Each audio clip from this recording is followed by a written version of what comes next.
You guys gotta off. Like I don't know if you have on the regular, but like. Funny.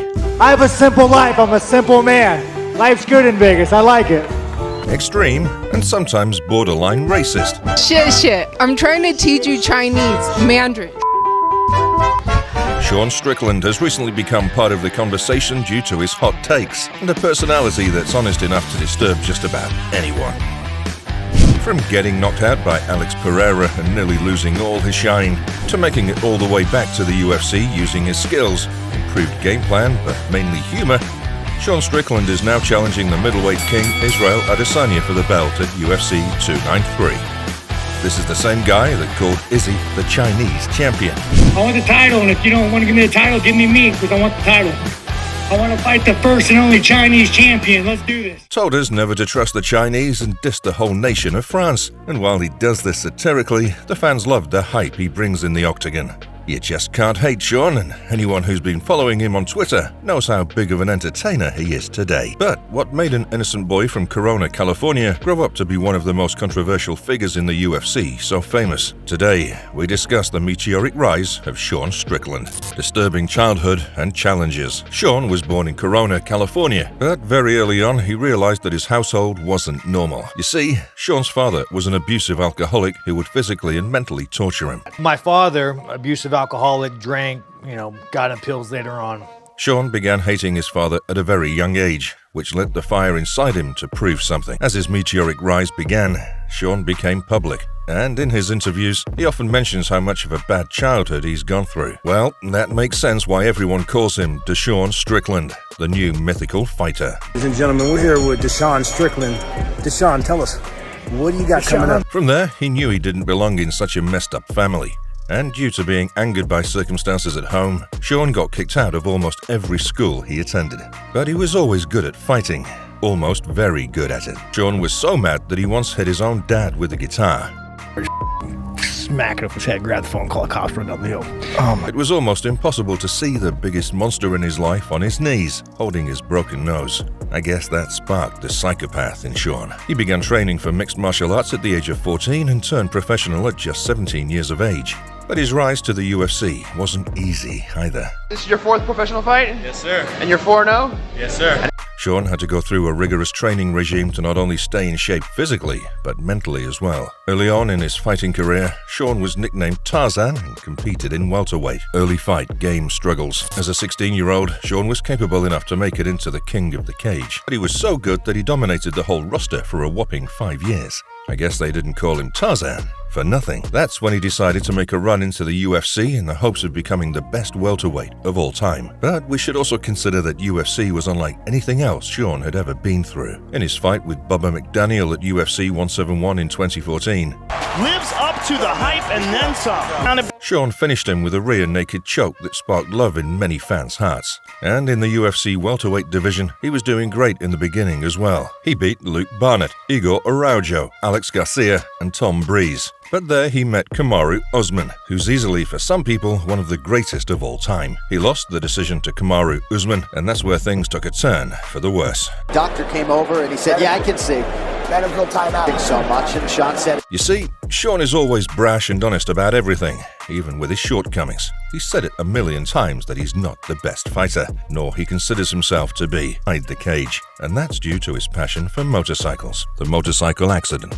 You might have seen Sean talking for 15 minutes straight about motorcycles and how he always wants to buy the next big thing. But in December 2018, Sean Strickland got into a motorbike accident that knocked him unconscious for several hours. Whenever I first had my accident, I had a lot of doctors. Every doctor I spoke to was telling me that, hey, you can fight for sure, but you probably shouldn't fight.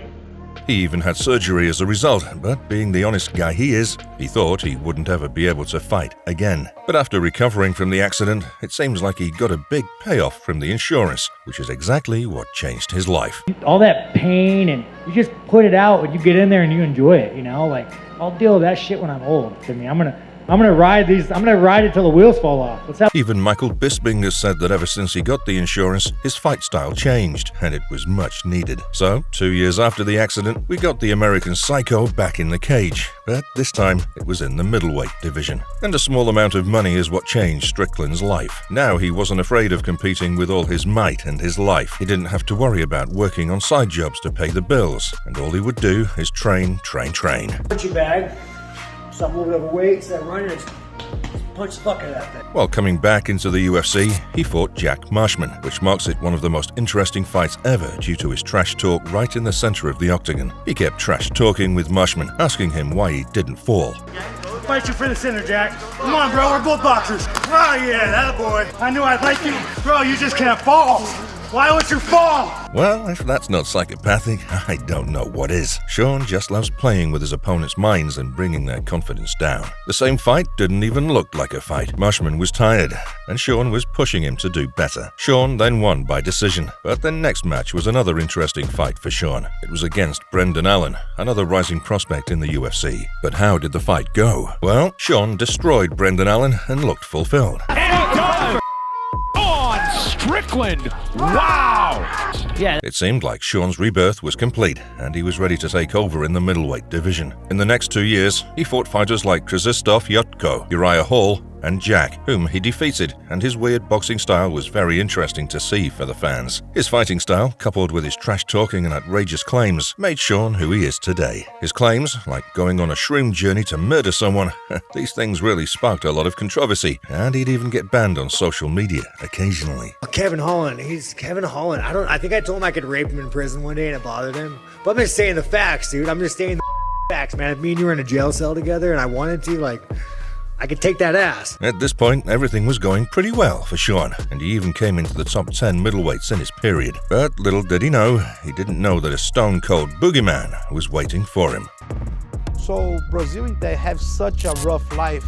Almost nobody have an opportunity to go nowhere over there, so... Alex Pereira versus Sean Strickland. Introducing Alex Pereira, a Brazilian kickboxer turned MMA who was the topic of discussion in 2022 and still is to this date. Alex's left hook had so much power that a single touch would knock out opponents. Watch this. Easy work for Poatan Pereira. You can see that in his fight with Izzy back in their kickboxing days. The dude defeated Israel Adesanya twice in kickboxing and one of them by knockout. And that's why he got so much hype. So, the UFC wanted to test Alex's hype, and Sean was the perfect pick. Sean was such a badass that he'd fight anyone if he'd get money. The money was right, and here we are. I mean, we all fight for money, man. I mean, like... Well, the fight started, but it didn't really go as planned. A lot of people call Alex a weight bully because he was massive at 6'4", arguably 6'5", and in the fight, he'd easily be light heavyweight to heavyweight. Massive long limbs and a quick force exertion are what made Alex so overpowered. If we move back a notch, Sean was more focused on Israel than Alex in the press conference. I mean, I would say me, but I mean, that man was the one that slept that man, so, you know, next to me. He called him gay, an anime watcher, and very feminine, to which Izzy got super triggered and warned him about Alex Pereira. In the Sean versus Alex fight, one left hook and Sean went to sleep. I love that, Joe. He almost propelled himself into the shot. He's moving left, settle, left. But that didn't let Sean get disappointed as, thanks to his extreme views, lots of fans started loving him. Later, he'd fight with Jared Cannonier, who defeated Sean, but he took back his hype by defeating Nassourdine Imavov in UFC and Abbas Magomedov pretty recently. You wonder how much sting Magomedov has in return because Strickland showed His recent fight with Nassourdine Imavov really showed how capable Sean really is. And thanks to all the trash talking against Israel Adesanya, Sean got the attention of the crowd, Dana White, and Izzy himself. Izzy versus Sean. Moving forward to today, Sean is constantly bullying Izzy day after day, calling him the Chinese champion and whatnot. No, man, I like Izzy. Besides the anime, he's a little... I like Izzy. He's a you know, besides the anime, the guy probably jerks off the cartoons. I hold that against you.